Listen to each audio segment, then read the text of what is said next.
What's up, guys? Welcome back to the channel. I'm here today with my lovely lady Lauren, and we've got a little bit to talk about our camping setup with our Outback. So as you can see, we have a rooftop tent here. This is the Ironman 4x4 soft shell. We've had it for about 2 years now, used it multiple times. Super easy to set up with the two of us. It takes us about 10 minutes.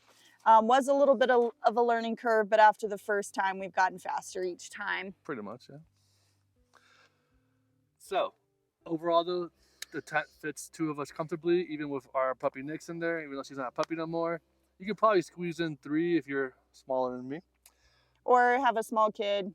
More or less. Could fit 2 3 people in there. Definitely.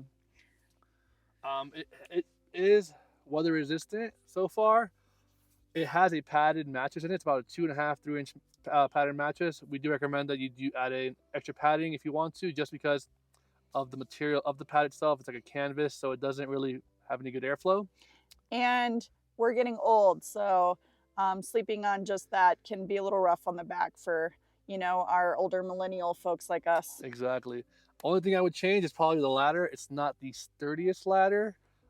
We have an FSR tent as well for the Jeep, and that ladder is much sturdier, feels a lot more secure than this one does. Okay, another staple in our camping supplies are these Moon Lence camping chairs. It's really nice because they collapse down really small. They come in this size bag, so they're very portable. They're not big and bulky like most camping chairs. They're pretty sturdy. I think they hold up to like 300 pounds for us thick boys out there. Each one of them has like 2 little pockets that are like a cup holder, cell phone holder, things like that. So like these are great. We take them a lot of places. We use them in our backyard, but these have definitely become one of our staples for us. Oh, our toilet is from a company called BetterBoat. They were kind enough to send it to us, and I'll show you how advanced it is. And here we go. So here it is. Bucket.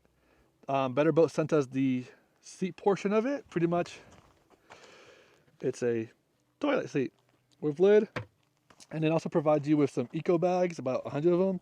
It locks in, easy to carry, and best of both worlds, it gives you some banger views. Yeah. So overall though, that is the majority of our camping setup. Oh yeah.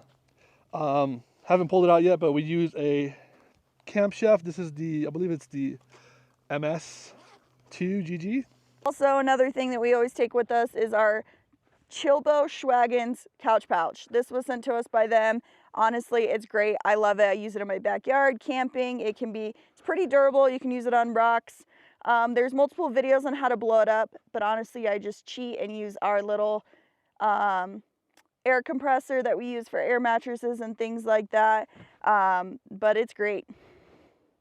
Now that we went over our tent, chairs, camp setup, for the most part, our comfort and conveniences, we're going to talk about our electronics, how we power all of our equipment, how I charge my drones, Osmo Pocket, camera, etc., and how we keep our food and drinks, etc. So let's get to it. As you can see, our Subaru Outback is here. This is the rear end setup of it.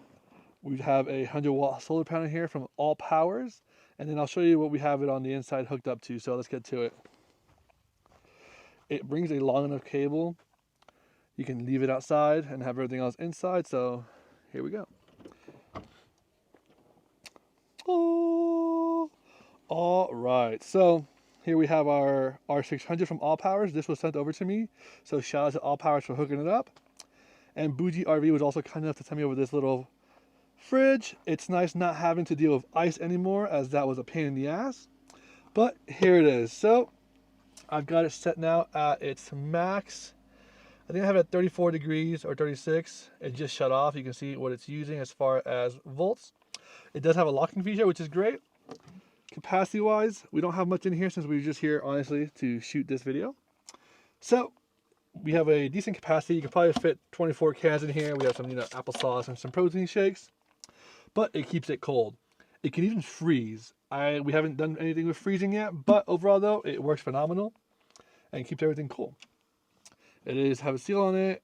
I like the chain feature here, which allows it to not open all the way. It is small though.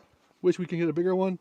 We might in the future, but your controls are here for it. You do get a USB to plug in devices, which is also great. You don't want to block this side or on this side since it has its breathing vent. Here it tells you how to use the refrigerator itself, freezer. Close it and you're good to go. You've got 2 grab handles. You probably can't see it here because it's a little dark on both sides to allow you for easy grabbing. It's very lightweight, honestly. But yeah, it tells you here what, little temperature settings. Our model is the CR22. And overall though, it's been so far so good. We power it with our Allpowers R600. I've got it right now charging. And as you can see, let me see if I can get it so you can see stuff on it. Probably can't, but right now it's got a 0-watt output and a 74-watt input. With the solar panels connected right now, and so what we tend to do is we'll have this plugged into the car while we're driving, and we'll have it almost freezing, 32, 30 degrees, just so that when we get to a campsite, we can put it at 36, 37 degrees, and have it hooked up to our Allpowers here, and it will not drain the battery. It typically can last 3 to 4 hours at 36 on the eco mode. So typically we'll run the car for a little bit before nighttime and freeze it again, and then just let it charge off of this. Right now though, it's at 50% and it's giving me 2 hours, so I could probably get 4 hours out of it on a good day. I mean, it's pretty clear out today, so we got full sun. But yeah, that is our setup here. I love this thing. This thing is phenomenal. It can charge all my drones, fast charging. It charges everything. So we'll go ahead and close this up. All right, guys, so that was that. There's our setup. Here's our view. Lauren wanted to say bye. Lauren, say bye. Bye. She says bye. But yeah, we're over here at Smith's Mesa overlooking Zion, and it's incredible what we are able to do ever since moving out to southern Utah. Peace out, guys, and you'll be seeing more of this content. So if you liked it, please like, comment, and subscribe.